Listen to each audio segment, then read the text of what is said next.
Welcome to the Serial Series Show, brought to you by the Serial Series Guy. Before we pop the hood on this bad beast, let me give you the groundworks for this entire series. Each movie recap is gonna work perfectly on its own. You can watch any single episode and get the full story. So strap in, because today we are going back to 2001, to the streets of LA, where it all began with the Fast and the Furious. Someone's been hitting trucks on the freeways around LA. Not just any trucks, we are talking about precision hijacking worth millions of dollars. The Honda Civics work in perfect formation. One of them literally drives under the car. The guy pops out of the sunroof with a harpoon gun and they take control of the entire 18-wheeler while it's moving at highway speeds. 3 Honda Civics with green underglow moving like a pack of wolves and disappearing into the night like ghosts. We first meet Brian. He's test driving a modified Mitsubishi Eclipse on a deserted track, and immediately you can tell this guy knows his way around the car. He's got that clean cut, all-American look, but there's something about the way he handles that Eclipse that tells you he's more than just your average pretty boy. He's an LAPD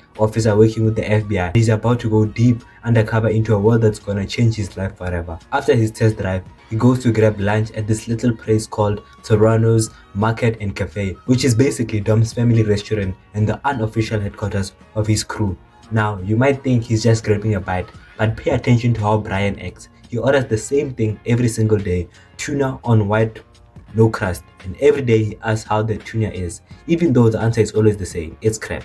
Mia works at the family restaurant, and there's this immediate chemistry between her and Brian. You can tell she's attracted to him, but she's also got this walls up, because being Dom's sister isn't the best thing in the world. But Brian's not really there for the food. While he's eating, he's watching, specifically watching this guy in the back of the shop, the target, Dominic Toronto, the undisputed king of LA's street racing scene. The theory is simple. In a world that revolves around illegal street racing, if you want to know who's hijacking the trucks, you follow the guy who rules the streets. Now let me introduce you to Dom's crew, because these characters are about to become legends. First up, there's Vince. Vince grew up with Dom, and he's got that protective, slightly paranoid energy of someone who's been watching Dom's back since they were kids. He immediately clocks that something's wrong with Brian, and honestly, the guy's not wrong. Then we have Letty. She's Dom's girl, and she's been a psycho from the start, and I don't know how Dom manages to handle her. There's Jesse, who's basically a mechanical genius with ADD. This kid can calculate gear ratios and horsepower in his head. And Leon, he's laid back but gives loyal vibes. The dynamic here is perfect. Brian thinks he's playing the part of a guy interested in cars who's slowly working his way into Dom's circle. Vince, one of Dom's crew members, confronts Brian directly. Vince has been watching Brian come around day after day, and his street instincts are telling him something's not right. No one just likes tuna. Dom breaks up the fight with this calm authority that immediately establishes him as the leader of this group. Dom tells Brian not to come around the store anymore. After getting kicked out of the cafe, Brian returns to his job called the Racer's Edge, where he also rents a room in the back. His boss Harry seems to know Brian well. Brian tells Harry he needs a nitrous system for his Eclipse, and he needs it to be installed by that night. Now, for those who don't know cars, nitrous oxide is basically liquid horsepower. It's what gives you that extra boost of speed when you need it most. Brian's first real test comes when he shows up to a street race with a modified Mitsubishi Eclipse. Now this scene is iconic for so many reasons. You've got Hector organizing the race, you've got Edwin and Danny, and then you've got Dom rolling up in his 1993 Mazda RX-7 like he owns the entire city. Brian doesn't just want to race, he wants to bet his car. Pink slips, winner takes the car. Dom's crew thinks he's crazy. The race itself is pure adrenaline. You've got Dom, Brian, Edwin and Danny lined up. Engines revving. He hits his nitro system and actually takes the lead, pulling ahead of Dom. Brian's actually holding his own until his floor pan gives out from all that nitrous he's running. Dom wins, but just as he's collecting his prize, the cops show up. Someone must have tipped off the LAPD about the illegal street race. Dom tries to hide his car in a parking garage and escape on foot, but a cop recognizes him and he's about to get arrested. Brian makes a choice to rescue Dom. Is he playing the long game? I guess so. They escape together, but Brian's car takes a beating in the process. Brian proves to Dom that he's willing to risk his own freedom to help him. You're the last person in the world I expected to show up. Yeah, well, I thought if I got in your good graces, you might let me keep my car. You are my good graces, but you ain't keeping your car. Just when it seems like they're safe, they run into a group of motorcycles blocking their path, led by a guy named Johnny Tran. Tran tells Dom and Brian to follow him to Little Saigon, which is apparently himself. Tran is angry that Dom has violated their truce to stay off each other's territory. It's our first hint that the street racing world has politics and boundaries that go beyond just who's the fastest. Dom tries to explain that Brian, his new mechanic, just got lost, but Tran isn't buying it.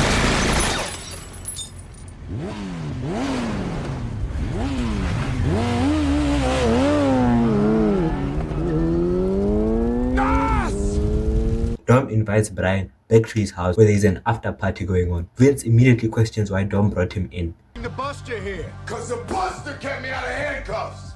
He didn't just run back to the fort. The Buster brought me back. The next day, Brian gets pulled over by an unmarked police car and gets arrested. But when they arrive at a residential location and remove his handcuffs, this whole operation is being run by Sergeant Taylor and FBI agent Bilkins. And his mission is to infiltrate the street racing community, identify the truck hijackers we saw in the opening scene. The investigation has been going on for months, with 4 hijackings totaling over $6 million in stolen goods. Oh, this world revolves around Toretto, right? I'm not saying that he's necessarily the one that's popping these trucks, but I can guarantee the both of you that he knows who is. It's just a matter of time until I win his You want coffee. time? Buy the magazine. Brian's superiors make it clear they need results and they need them fast. Brian shows up at Dom's garage the next day with a beat-up Toyota Supra. Damn, where does he get all these cars? But I guess the police must be finding this. Dom takes one look at it and basically laughs in his face. 2JZ engine, no shit. And what did I tell you? I retract my previous statement. You know what? This will decimate all after. You put about 15 grand in it or more if we have to. Overnight parts from Japan. We'll put it on my tab at Harry's. Yes! For those who don't speak Guyanese, the 2JZ engine is basically the holy grail of tuner culture. And just like that, Brian's got his in. He's not just some outsider. He's got a project car and a place in Dom's garage. He's also conducting his investigation. He discovers that Hector has been ordering parts for 3 Honda Civics, the exact car models that have been used in these truck hijackings. You need 3 of all this stuff? Yeah, 3 of everything. What do you think about that? This leads to the movie's most tense moments, when Dom and Vince catch Brian breaking into Hector's garage. Moves like a cop.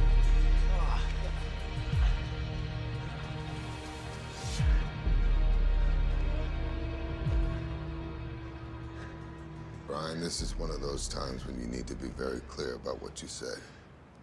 Not if you understand me. Not! Brian has to think fast, so he spins a story about gathering intel on Johnny Tran's cars.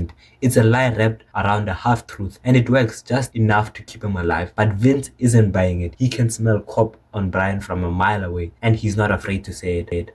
Following Brian's intel, the Joint Task Force raids Johnny Tran's operation, expecting to find stolen DVD players and electronic goods. Instead, they discovered that all Tran's merchandise was acquired legally. It's a massive embarrassment for the FBI. Perks of the job. No, there's no way you're gonna put this No, on wait a minute. Let me tell you. I don't care if you have to put a gun to someone's head and blow your cover to smithereens. You got 36 hours to crack this bastard. Or you might want to be thinking about another career. There's this incredible scene where Dom shows Brian his father's car. Last race of the season. That guy named Kenny Linder came up from inside on the final turn and clipped his bumper and put him into the wall at 120. I watched my dad burn to death. The race wars is basically the Coachella of illegal street racing, a massive desert gathering where drivers from all over California come to prove who's the fastest. Brian brings his newly built Supra. Jesse, despite everyone's warnings, decides to race Johnny Tran in a pink slip bet. He's driving his father's Volkswagen Jetta and he's convinced he can beat Tran's Honda S2000. But Jesse does the dumbest thing. Shit! Oh god!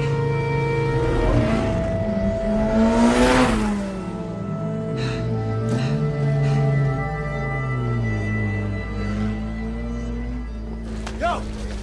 Heads up, bro. We got problems. What? Jesse, Where's Jesse going?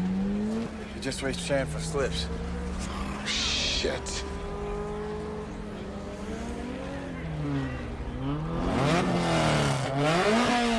and Jesse, in a moment of panic, drives off with it anyway. This creates a massive problem because now Trent's publicly accusing Dom of being a police informant. It leads to a brawl, but more importantly, it forces Dom's hand. He has to make a choice: lay low and let the heat die down, or make one final score that will settle everyone for life. He knows Dom's crew is planning something. The investigation is closing in, but so is his emotional investment in these people. As a cop, he should arrest them or at least stop them. He's torn between duty and loyalty. In a moment of desperation and honesty, Brian reveals the truth. He's an undercover cop.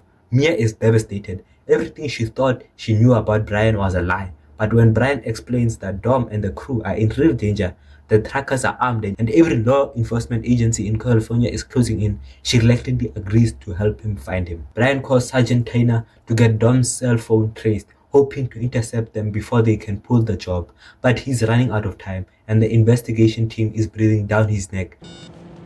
Nextel.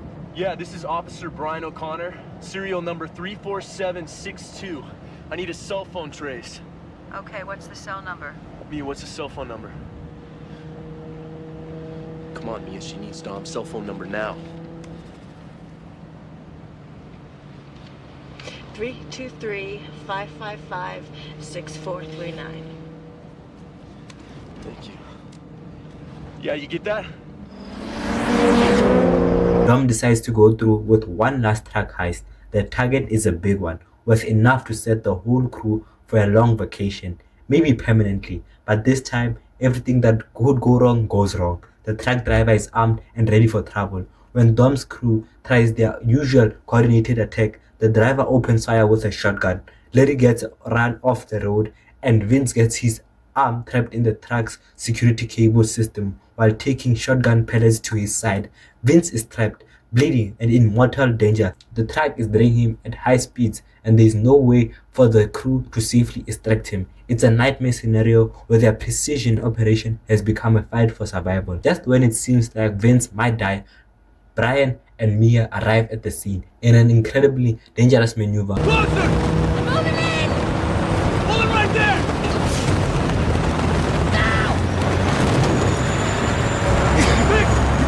Brian makes a choice that has nothing to do with his undercover assignment. Seeing Vince in mortal danger, he calls for a medical helicopter using his real identity as an LAPD police officer. It saves Vince's life, but it also blows his cover entirely. Dom realizes the truth about Brian in that moment. Brian returns to Dom's house to confront him, knowing he has to make an arrest. But before he can do anything, Jesse shows up. He's been hiding since the racehorse incident, but he can't stay any longer. And that's when Johnny Tran and Lance show up for their revenge. They execute a drive-by shooting that kills Jesse instantly, right in front of Dom's house. Dom and Brian, despite everything between them, Dom forces Lance's motorcycle off the road, and Brian takes down Tran. In that moment, they are not cop and criminal. They are two people who care about Jesse, seeking justice for his death. But the movie is not over yet. Dom and Brian have dealt with their common enemy, but they still have to confront what's between them. So they do what people in this world do when words are not enough. They race. It's Dom's 1970 Dodge Charger against Brian's Toyota Supra, the same car Dom's never driven because it scared him, against the car that Brian built to prove he belonged in this world. They line up for a quarter-mile race, and it's not about speed, it's about everything that's happening between them.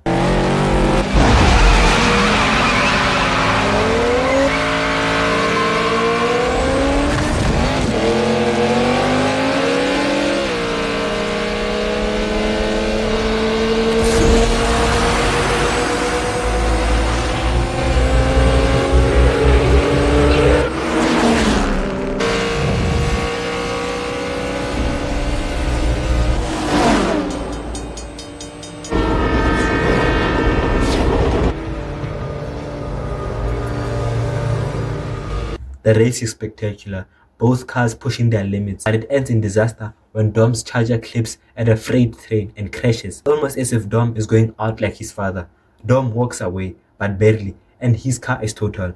Brian has won, but more importantly, he has a choice to make. As a police officer, Brian should arrest Dom. It's his job. It's what he came here to do, and he's got all the evidence he needs. But instead, Brian tosses Dom the keys to his Supra. Dom takes the keys and gives Brian one last look that says everything without saying anything, and drives away to freedom.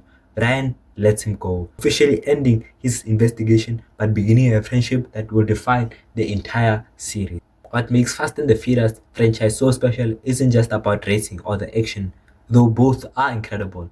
In the post-credits scene, we see Dom driving a 1970 Chevrolet Chevy. Thanks for joining me on this trip to where it all began. Make sure to like, comment, and subscribe for the rest of the series because we are just getting started and this family's got a lot more road to cover. Until next time, remember, it doesn't matter if you win by an inch or a mile, winning's winning, but family is everything.